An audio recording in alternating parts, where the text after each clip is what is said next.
Les textes liturgiques du vendredi 10 mars 2023.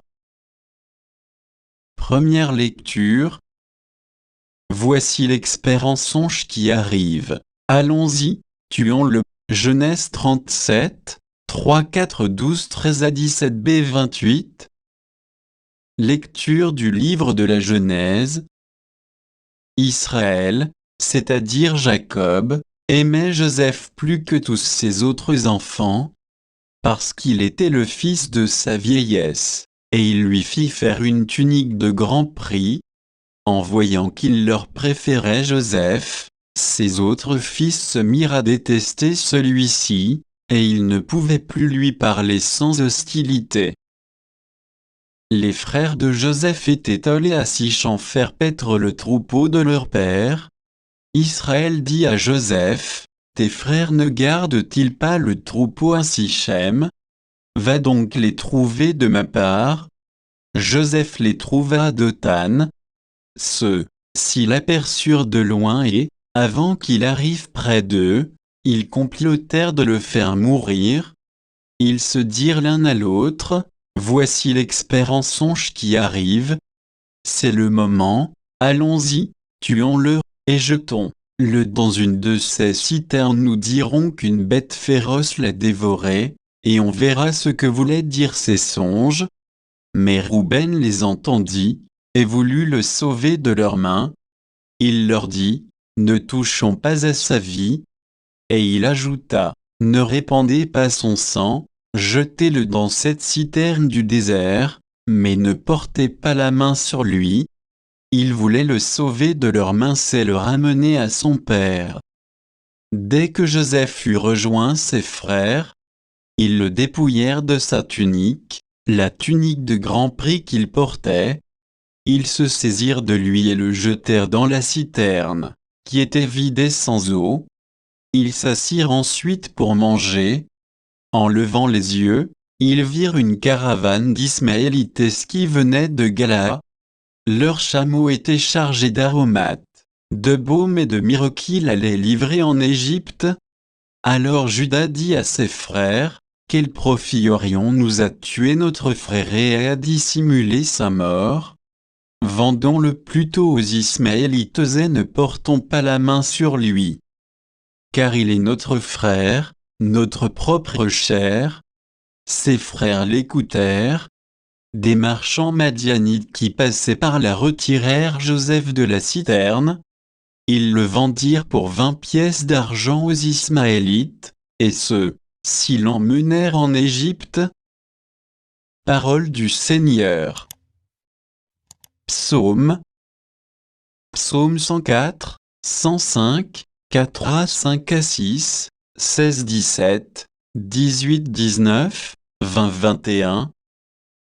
Cherchez le Seigneur et sa puissance, souvenez-vous des merveilles qu'il a faites. Vous, la race d'Abraham son serviteur, les fils de Jacob, qu'il a choisis. Il appela sur le pays la famine, le privant de toute ressource. Mais devant eux il envoya un homme, Joseph, qui fut vendu comme esclave. On lui met au pied des entraves, on lui passe des fers au cou. Il souffrait pour la parole du Seigneur, jusqu'au jour où s'accomplit sa prédiction. Le roi ordonne qu'il soit relâché, le maître des peuples, qu'il soit libéré. Il fait de lui le chef de sa maison, le maître de tous ses biens. Évangile. Voici l'héritier, venez tuons-le. Matthieu 21, 33, 43, 45, 46. Évangile de Jésus-Christ selon saint Matthieu. En ce temps-là, Jésus disait aux grands prêtres et aux anciens du peuple, « Écoutez cette parabole. Un homme était propriétaire d'un domaine, il planta une vigne, l'entoura d'une clôture, y creusa un pressoir et bâtit une tour de garde. Puis il loua cette vigne à des vignerons, et partit en voyage. Quand arriva le temps des fruits, il envoya ses serviteurs auprès des vignerons pour se faire remettre le produit de sa vigne. Mais les vignerons se saisirent des serviteurs, frappèrent l'un, tuèrent l'autre, lapidèrent le troisième. De nouveau, le propriétaire envoya d'autres serviteurs plus nombreux que les premiers, mais on les traita de la même façon. Finalement, il leur envoya son fils, en se disant, « Ils respecteront mon fils. » Mais, voyant le fils, les vignerons se dirent entre eux, « Voici l'héritier, venez tuons-le, nous aurons son héritage. » Ils se saisirent de lui, le jetèrent hors de la vigne et le tuèrent. Eh bien, quand le maître de la vigne viendra, que fera-t-il? Il a ses vignerons. On lui répond, ces misérables, il les fera périr misérablement.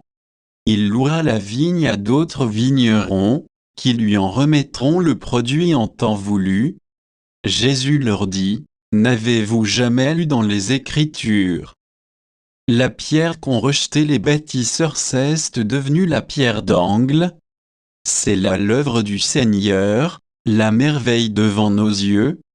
Aussi, je vous le dis, le royaume de Dieu vous sera enlevé pour être donné à une nation qui lui fera produire ses fruits. En entendant les paraboles de Jésus, les grands prêtres et les pharisiens avaient bien compris qu'il parlait d'eux. Tout en cherchant à l'arrêter, ils eurent peur des foules, parce qu'elles le tenaient pour un prophète. Acclamons la parole de Dieu.